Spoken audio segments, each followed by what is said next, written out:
Hello, everyone. This is Marita, one who catches lightning, with the Path of Ish podcast, Walking with Our Shadow, where we share ancient indigenous teachings of remembrance, all so we can walk and learn how to walk a path of radical self-love.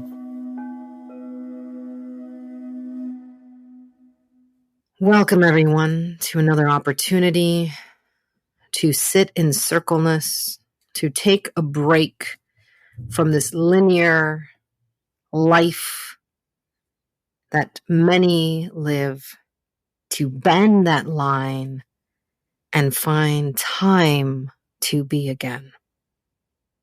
This is Marita Esteva with the Path of Ish y Cuatro Manos Cinco Volcanes, here super excited to connect with someone outside of my circle and super excited for them to come into my circle, Ursula Goulet.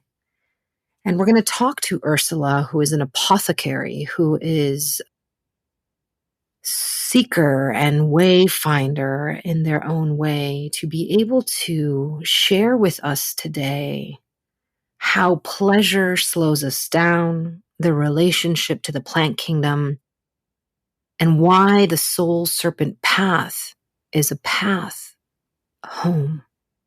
Ursula, welcome. How are you?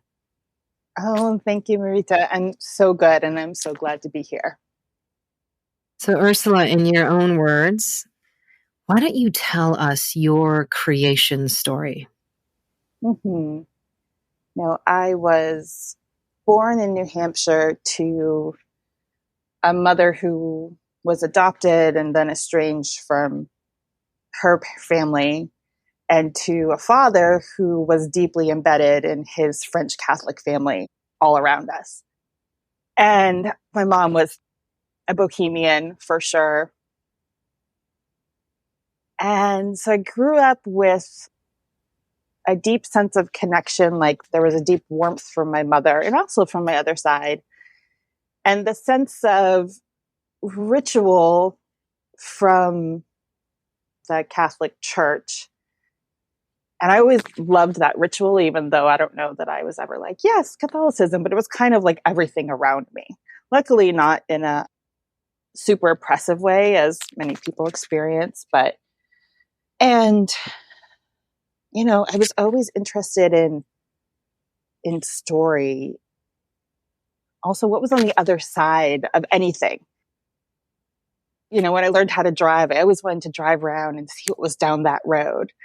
When I got older and started to, experience more of who I was interested in birth and sexuality, in more story. And over time, really found that everything that I was interested in related to the body, to a spiritual path that was connected, to the earth, to sexuality. And so it's been a life of weaving those things. I thought that I would be a midwife for a long time. And actually, I do feel like I'm now a midwife. I'm just a midwife of the soul instead of mothers and babies. And what I now know is that I was finding my way to, my own lineage as a witch of, European heritage. Like I said, my mom's adopted, and so it's unknown, but definitely, white European. My dad has traced us all the way back to Normandy, and I actually got to go there, which was huge, to be in a place and know that I came from somewhere. And it's also, for me, become a path of mutual liberation. Because what I realized is that as a white person, as a white woman, if I didn't turn towards that place in me that was hungry for what is truly beautiful and soulful and connected to the earth, that I was always going to be taking, and I didn't want to do that. So 45 years old, a queer femme, a witch, a priestess, a somatic spiritual healer, plant medicine maker. Yeah. All the things. All the things. Never been very much for being one thing. Well, it seems that you are a weaver, not just of story and medicine. And I come in many traditions, including witch traditions, as I have been taught, talk about how the body holds story. Can you talk a bit about how your practices have helped you embody story and how you help others embody story? Mm-hmm. One of the teachings and traditions that I have come out of is biodynamic craniosacral work, which is really about becoming present in ourselves and with the person that we're sitting with our hands on what we call the breath of life. And the breath of life is present in all life and a deep state of listening. So being in service to that. And so over many, many years, I have sat with my hands on people and continued to come back to the listening at many levels. And sometimes it's simply a feeling in my body that I've learned how to navigate and honor. Sometimes there's images or words.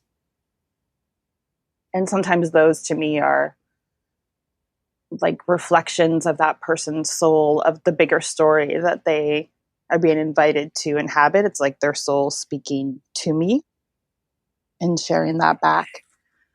And so that's been one of the deepest ways to really just be, I think, apprenticed to the body. I've been apprenticed to the body in body work, in sexuality, in attending births and, supporting families postpartum as well. It's like, what, coming back to that and letting that inform me. And I would also say to the body of the earth as well, coming back to that. And I think that's where the plants come in big time for sure. And listening, and over time, seeing what repeats, what continues to come out as a pattern. I love patterns. My mind just wants to look and see and is hungry to be in that space. So it's something that I've done, for decades now, just in some ways out of curiosity, for the beauty of it. And then as I became, in different ways, to understand what is really happening when we are going through these experiences, when we are healing, when we're trying to find our power, when we're trying to connect to, our own sexual energy and our own connection to spirit, Beautiful. Now, you piqued my curiosity when you said biodynamic, because I've studied biodynamics from Rudolf Steiner. So how does that relate to the craniosacral therapy?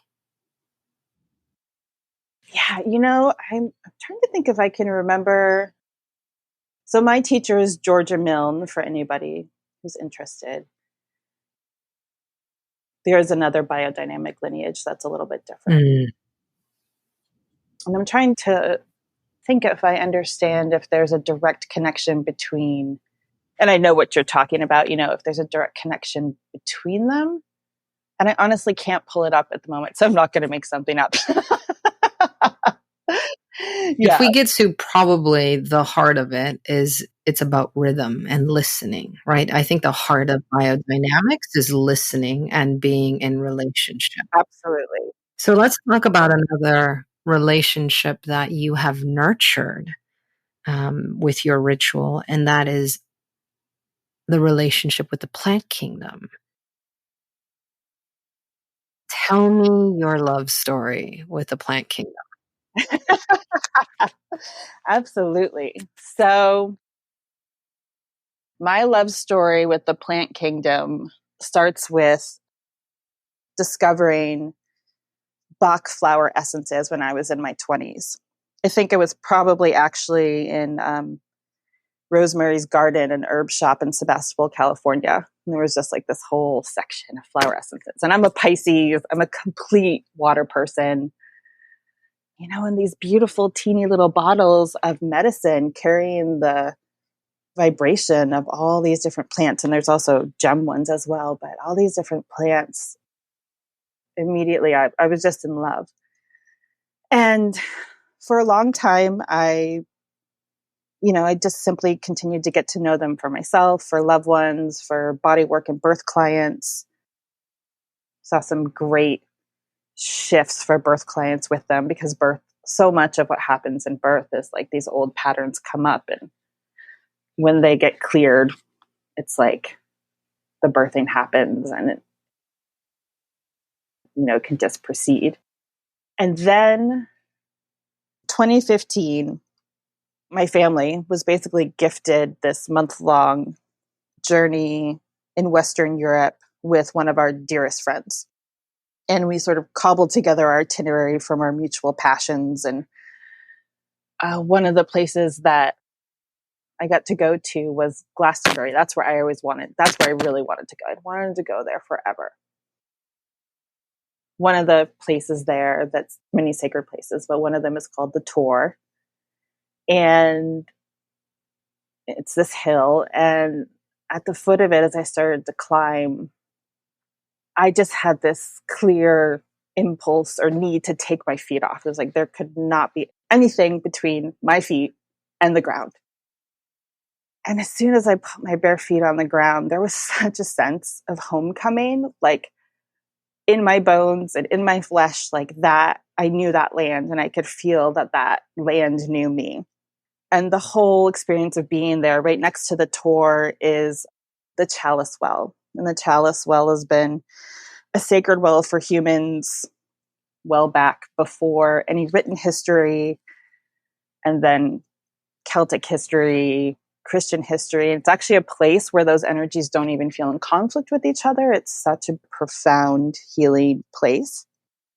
That was a real initiation, and it's like it opened up something inside me, and it grounded something inside me that I had been drawn to and longed for. But I think part of me didn't know if it was just a story in my head, but feeling my body in that place, this is real. And somehow this is part of your own spiritual heritage. And there were other places on that trip that were like that, but that was the like real one for me. And about 9 months after that, just in time to kind of birth a baby, I was back in Oakland, and I got this very clear message from Spirit to make these 3 different flower essences. They're actually flower and gem essences, and each of them was 1 flower and 1 gem. And that was the beginning of the apothecary. And every single flower essence formula in there is that same collaboration between Spirit, the plants and the gems, and me. And it's been such a gift to be given the honor and responsibility to bring those through. And every single one has been a deep download for me to receive and carry and like refine this body and this spirit here. So I just love them. I mean, I love just walking around my neighborhood and paying attention to who's growing and saying hi. And they're just so beautiful, and they're so gentle. There's no harm that can come by using them, but they're so potent. And I believe that's because they speak so directly to our soul essence, to who we came here to discover, within ourselves, who we are and how to really be fully alive. So I love them. Yes, the plant kingdom are the healers of humans. Yeah. And it's such an honor to be on a planet where we have a whole realm of support and knowledge that is so different from our own. Absolutely. So you build relationships. Mm-hmm. And I'm saying that in a way because it is a different way of being. than kind of the Western colonized world. And you as a witch, how do you build relationships as identifying as a white femme? How do you build relationships? And why is that important to create circleness? I mean, for me, I think I was born just as a lover of the world. I really just feel such, I mean, yes, there's so many hard things, but there's really there's so much beauty that that's what I want and I crave. And I also really, I think one of the values that my mother passed on to me, was interdependence.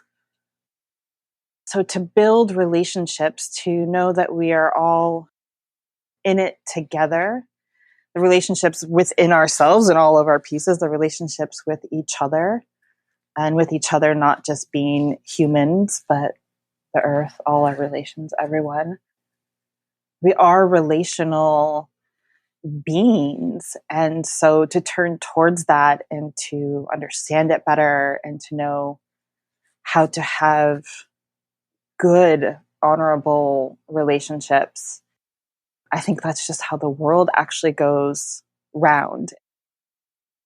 One of my core symbols is the Vesica Pisces, which is also the symbol for the chalice well. It's more elaborated and made fancy.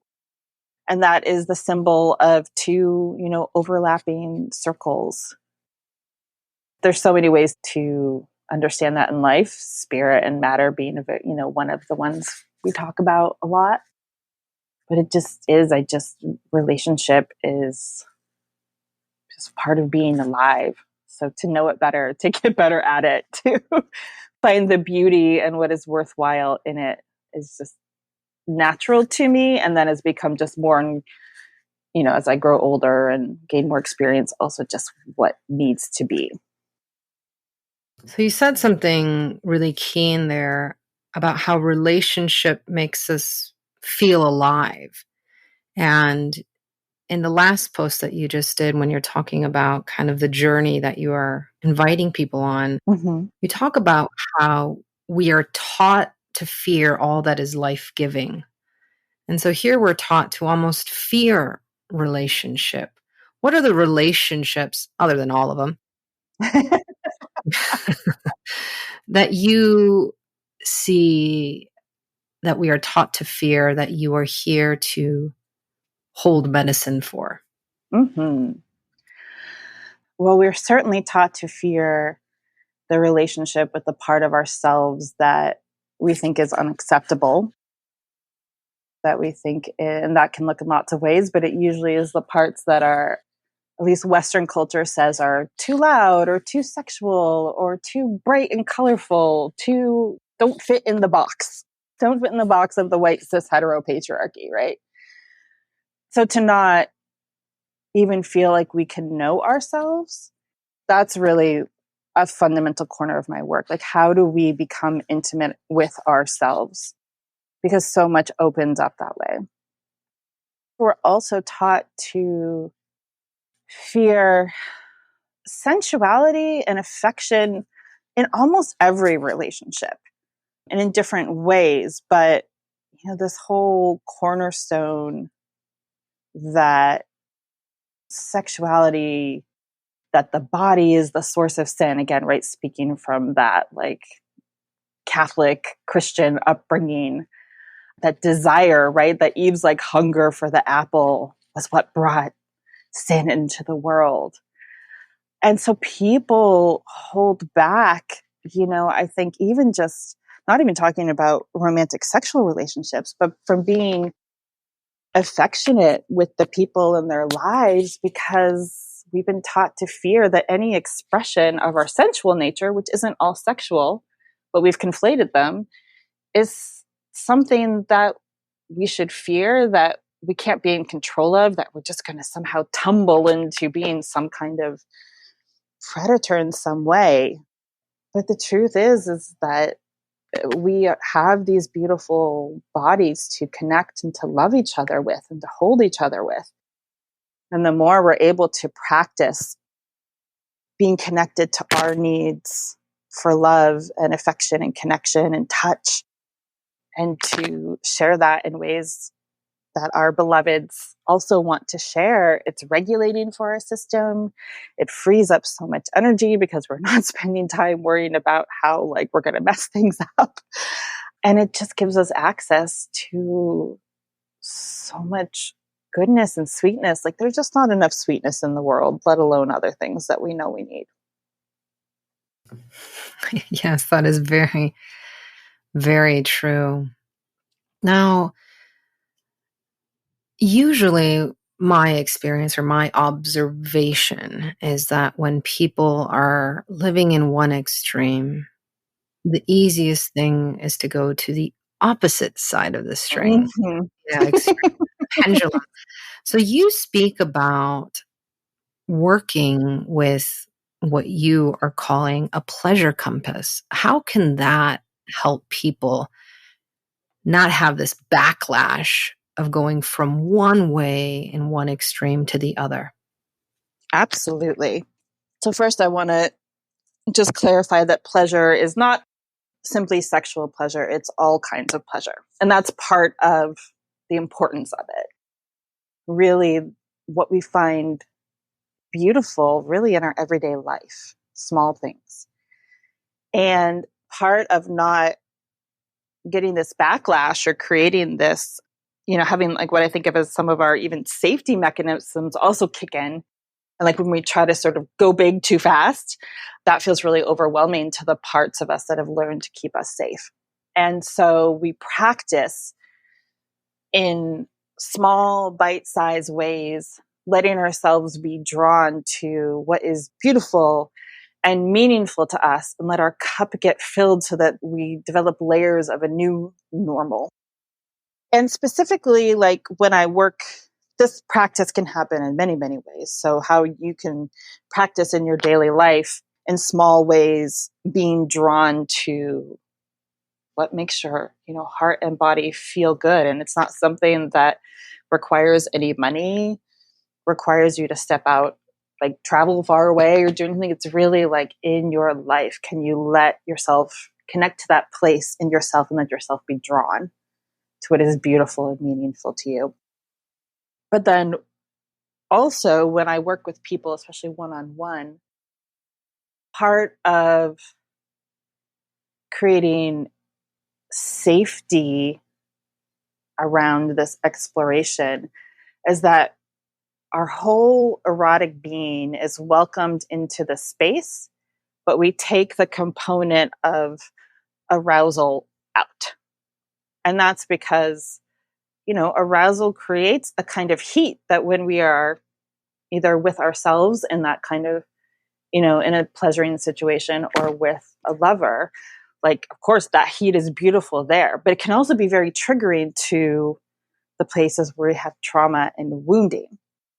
And so we work sort of stepped back from that piece and create new pathways in our body where, again, all of you is welcome, but we're very simply in some ways working on, okay, what is the next thing that says yes, but also no is a really good answer too. And I don't know, maybe I want to explore that, right? So it's like lowering the stakes so that we can practice more safely, connecting the pieces within us, untangling the pathways where we've experienced trauma from the pathways where we experience pleasure, creating these new pathways where we know that, I can trust myself and I can trust that I can connect what I feel that I want with my words and with my mind. Like it can all come together.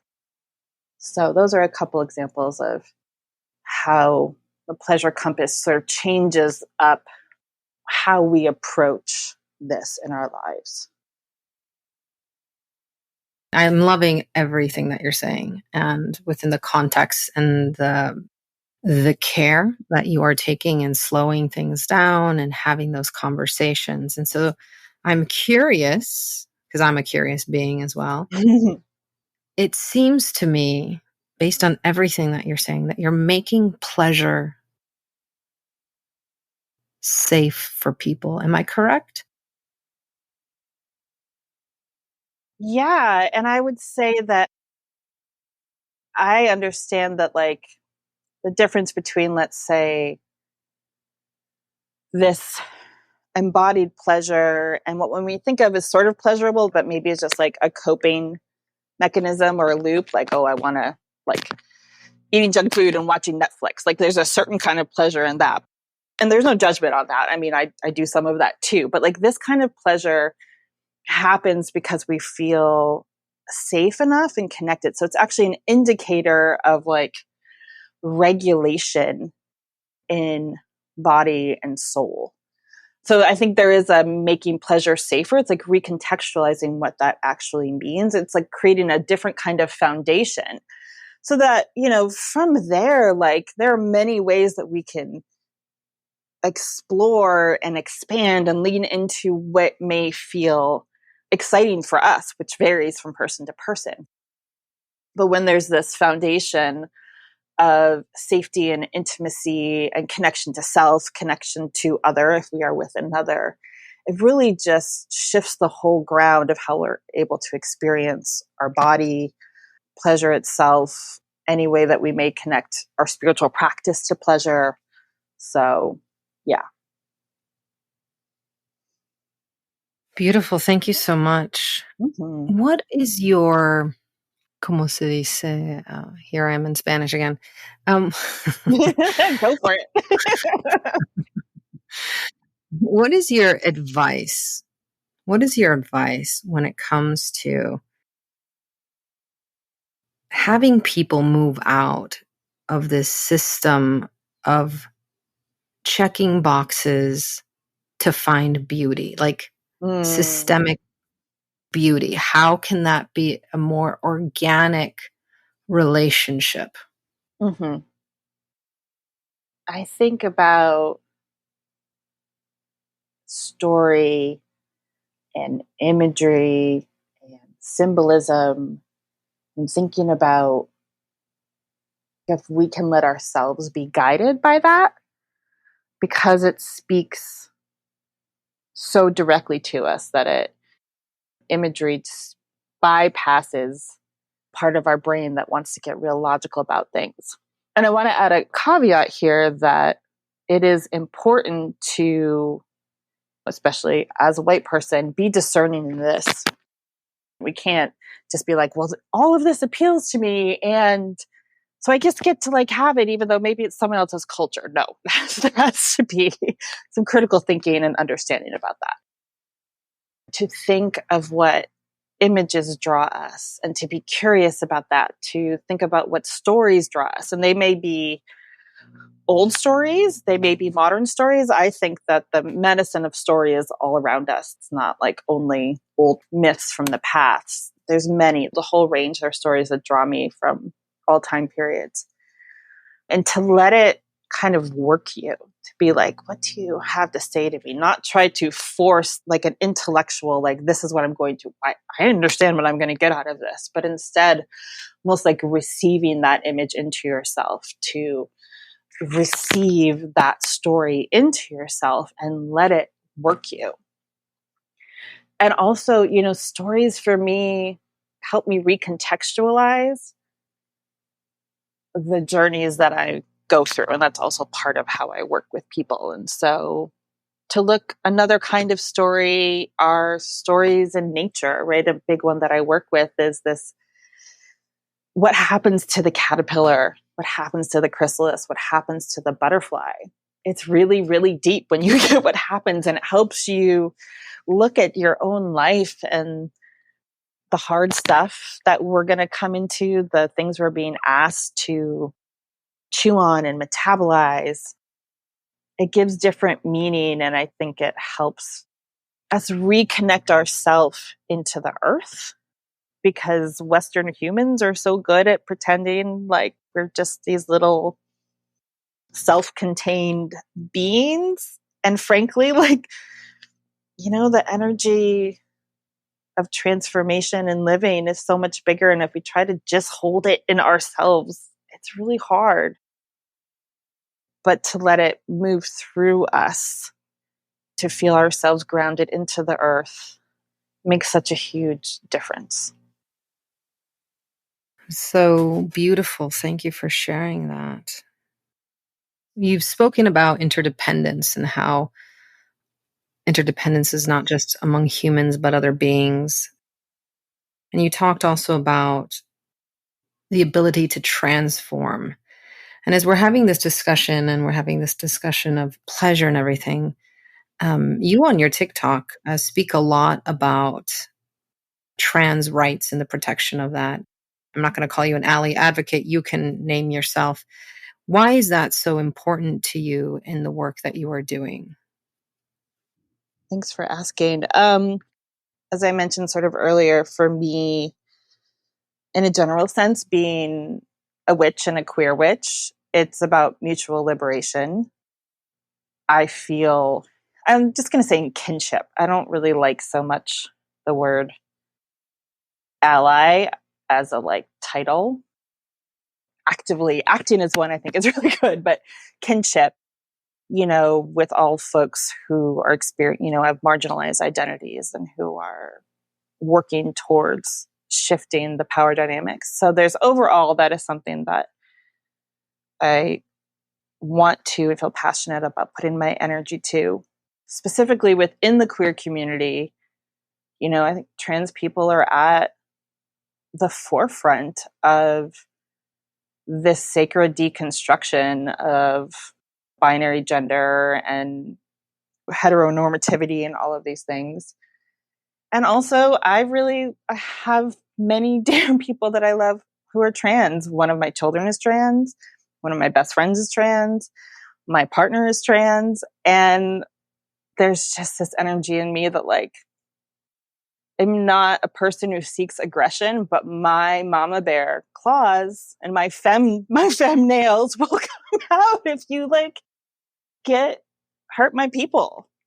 So yeah, there's both that sort of comprehensive, like collective love for and kinship with trans folks and other folks who are really pushing the envelope on what the mainstream finds acceptable, and also a deep, deep personal love for folks who carry that identity. Now, I truly believe that we are in the time of queer spirituality, Uh-huh. that rise of queer spirituality, Yep. right? And that Yep. moving away from the binary. So, how can we speak to people who don't identify as queer or they have boxed in what queerness is?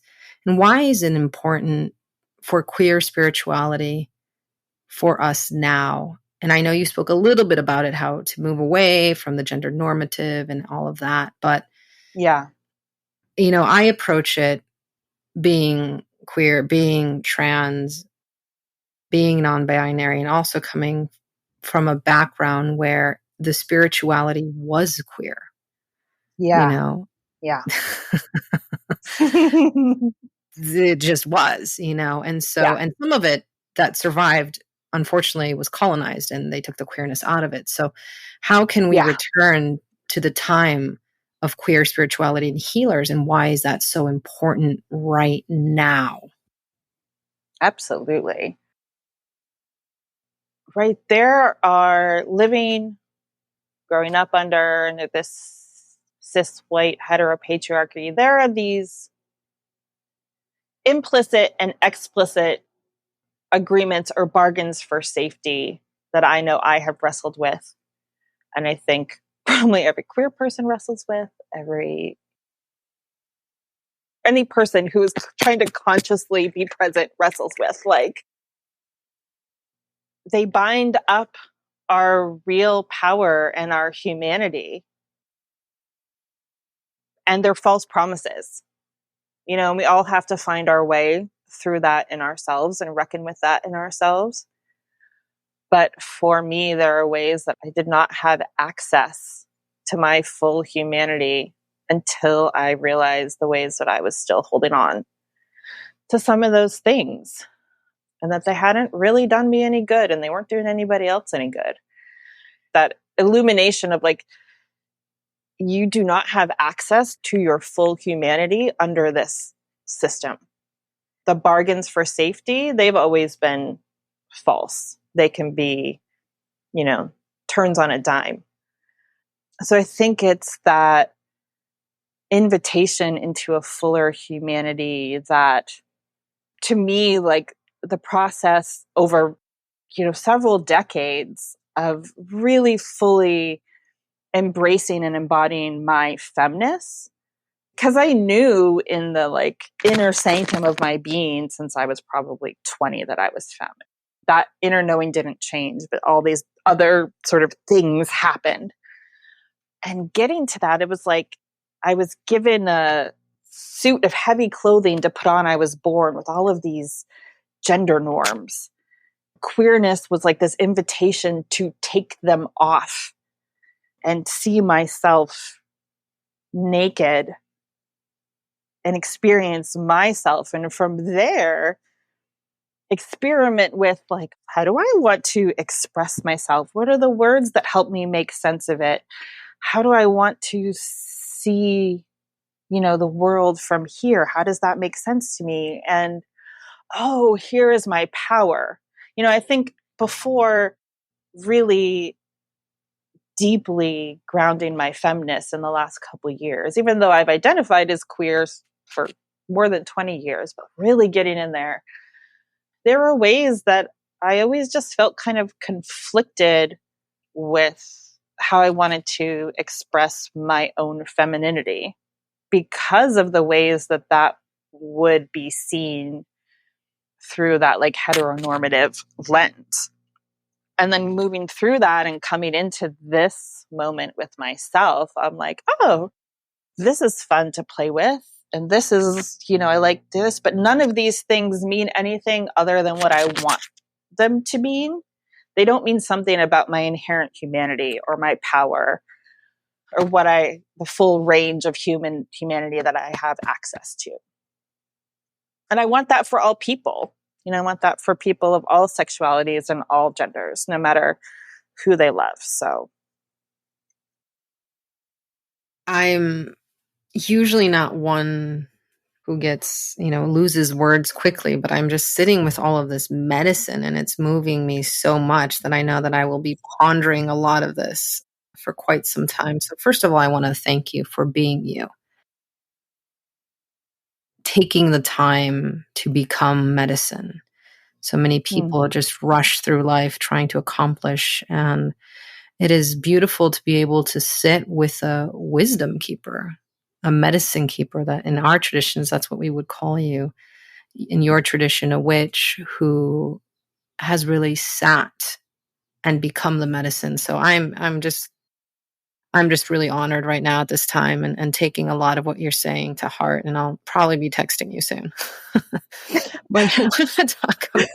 Thank you. I have like the biggest smile on my face now, and my heart is just so warm and full. So Yeah. thank you. No, some of the things that you have just said, I always tell my wife that she does this 1-2 knockout punch, and I'm like, I feel like you've said some of those things. I'm just literally just trying to get up so I can finish this interview with you. So thank you for that. I need it. I enjoy it. Yeah. So you have this amazing opportunity coming up for people to sit with you, this upcoming circle. Mm-hmm. Let's talk about that. And let's talk about how we bring that full circle with the soul serpent path. Absolutely. On Saturday, April 23rd, I am holding an introduction to this work. This is a free workshop that I'm holding. It's called Hunger, Claiming Our Pleasure Compass. And so we're going to get to learn more and dive more into this, like why pleasure heals, why slowing down actually gets you where you want to go with more ease and more speed. How to begin connecting to your pleasure compass right now.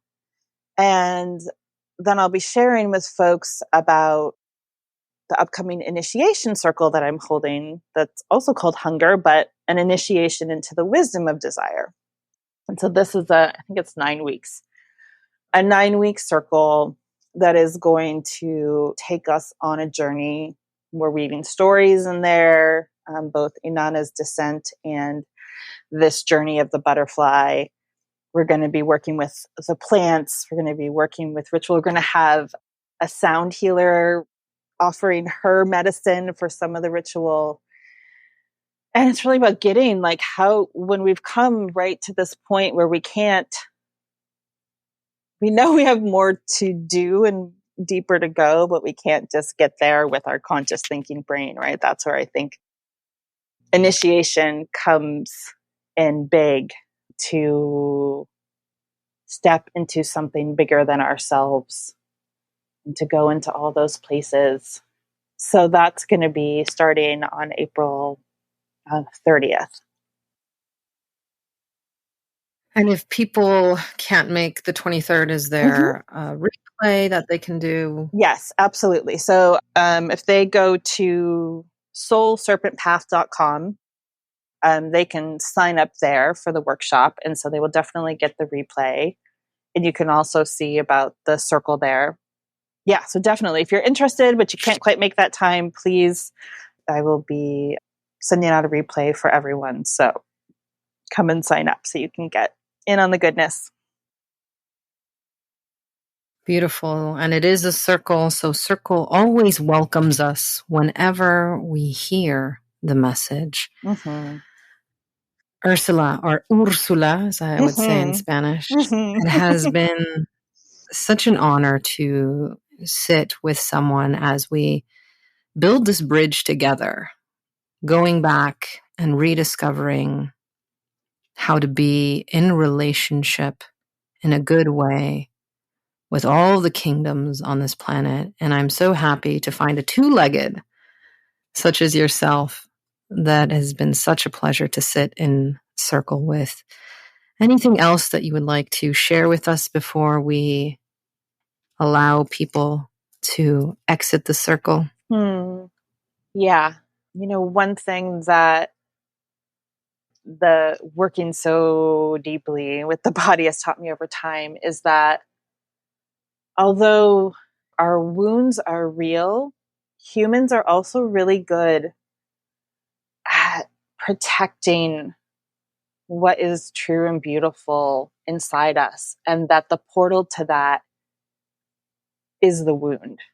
And so to trust that that is within you already, and it's there for you, and it loves you, and it wants, that part of you wants to come back into the fold of like your integrated, coherent being. So just to trust that it's there. Beautiful. Trust the body. What a message in this time and in this age. Yeah.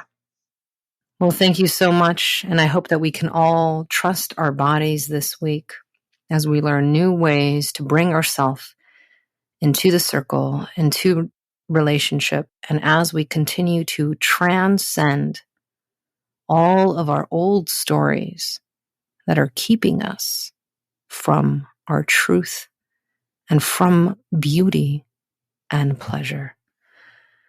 May this next week be one full of compassion for yourself and full of beauty. Shade. Once again, it is with deepest gratitude that I bow to you for joining me on this podcast, this episode, this circle, this plática, this meditation, this remembering.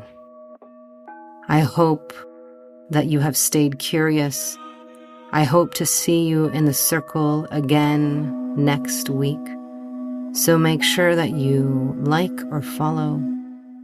Until then, may you be blessed with abundance of peace and radical self-love.